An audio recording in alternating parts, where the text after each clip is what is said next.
The release of crime statistics by Police Minister Bheki Cele this week left the country reeling and numb with shock, one would say. 57 people are killed every single day, and this morning we are looking at some of the contributing factors, trying to sense out why we have such an angry society.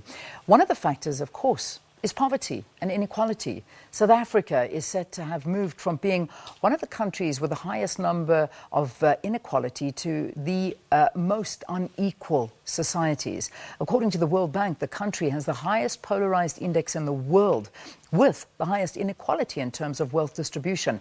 In studio, we welcome Nomfundo Mogapi, who is the Executive Director at the Centre for the Study of Violence and Reconciliation, and from the Institute for Race Relations, we have research analyst Gerbrandt van Heerden. Good to have both of you. Welcome to Morning Live. Yeah. Constantly we talk about that relationship between crime and poverty, and there's no way that that cannot be linked. So is it just a notion driven by sentiments, or is it fact?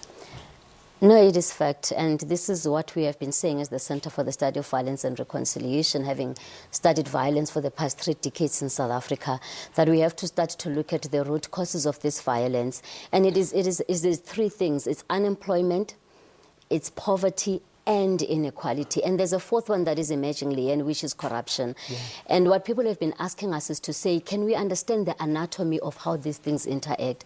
And I just want to touch briefly on how these things interact. That at a first level, one of the things that we find about poverty is that it creates this feeling of being less than, of not being worthy. But what makes it even more unbearable in South Africa is that we have got this emergence of the elite, who have this sense that because I am better than you.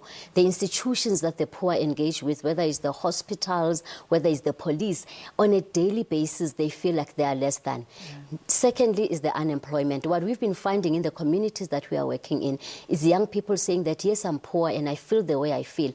But unemployment means that even if I want to get out of it, I can't get out of it. So there's this sense of stuckness and desperation to say, am I going to be like this forever?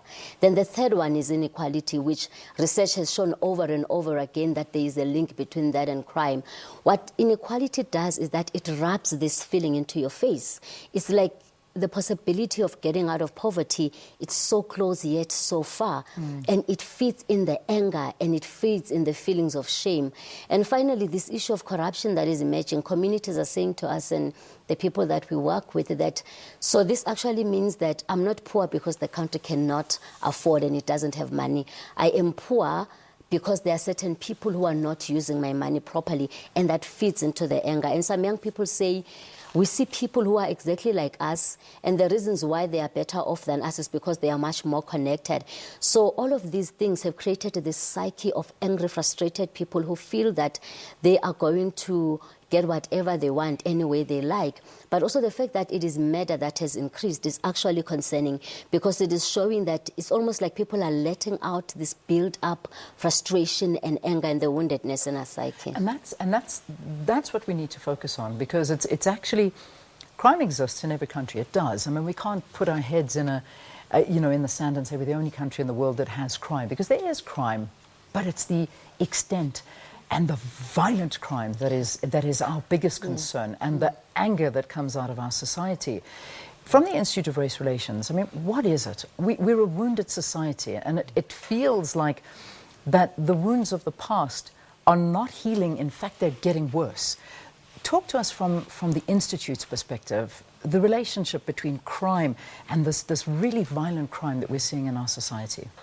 That's very true. South Africa has always had a problem when it comes to crime for decades. If we look into South Africa's history, the apartheid regime, for example, used violent measures, brutal methods to oppress mainly the black majority, and used unjustified force to suppress anti-segregation movements.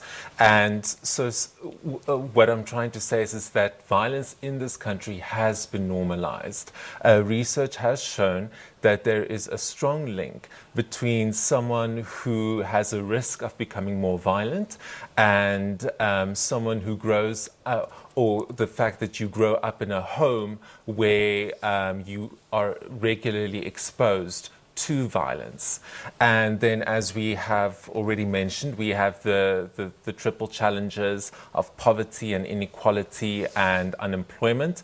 The South African Police Service in 2015 did a docket analysis of 3,000 murders that were committed, and in the 1,700 cases that they studied, they saw that 61% of the perpetrators were unemployed. What we've also seen is that about 6 million children in South Africa live in households without an employed adult. There's further about 60,000 children that are the head of the household. And when you have unstable households like that, it's very easy for a young a child who can very easily be influenced by things such as drug abuse, alcohol abuse, domestic violence, gang-related activities. Gang-related activities is one of the other reasons why the murder rate has increased so dramatically in the last 8 years. Yeah, it's a big thing. I mean, we spoke yesterday to she was born in Mitchell's Plain and talking about the situation there and works with the community and talks about the rise of gangsterism and how bad that situation actually is.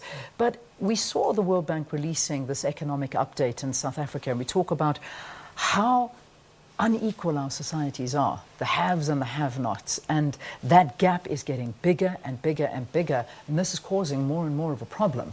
And obviously it also looked at what South Africa could possibly look like in 2030 if policies were changed. I don't know what that scenario could be and what policies need to change in order to equal the societies a bit. I think, Leanne, the change has to happen at two levels. There definitely has to be a look at the policy levels and how you can change those policies. But the biggest work that this country has to do is the work with its people. Yeah. We have to begin to problematize the issue of the elite in our country, their relationship with power, their relationship with have.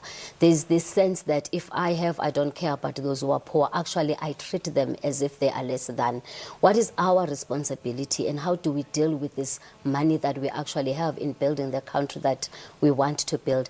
You can have the best policies, but if the policies are in the hands of people who are themselves wounded, who think that their worth is dependent on the money that they have, and anyone else who doesn't is therefore less than them, who makes those who are less than feel that they don't matter, they are not human beings, actually taking people to the very same pain that you've described during apartheid, where people were told that you are a subhuman being just because of what you don't have or what you have. Our biggest work is the healing of our people of this country, and those of us who have entered the echelons of success and power, and those who used to be powerful, we need to reflect on how we are using our power and how we are treating those who do not have power.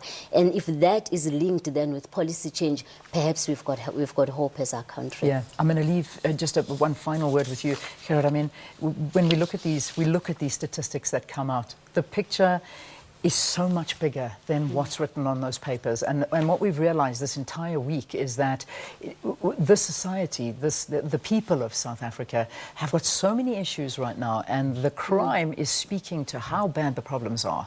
And you obviously working in the Race Relations Department the entire time, is it still a big issue of race and the divided races in South Africa that we are seeing? Or is it more of a class thing? It has, in certain respects, become more of a class thing. South Africa, as you've mentioned, has become a lot more unequal in the last few years. But what we've also seen is not just inequality between the races, but intra-racial inequality that is occurring. That means inequality, for example, in the black population has grown in the last 20 years or so. So that means there is a small number of people in the black population that are benefit from the government's policies and are able to move upwards in society and become middle class. But then you have the majority that get left behind. And as economic times become more tough, you are going to see rising crime rates. You are going to see more vigilante justice because our security system in this country is not equipped to deal with the problem effectively. So a lot of people feel that they need to take matters into their own hands. Yeah. And we have to address inequality and poverty to defeat the murder rates. Unfortunately, I've got to leave it there. I wish we could carry on, but I know that this is such an important topic. Gerbrandt van Heerden from the Institute of Race Relations, and speaking also really beautifully, Nomfundo Mogapi, who's the director for the Center of Violence and Reconciliation. Thank you for coming in. Thank you for talking to us here on the program. Let's take a break. We're going to turn this into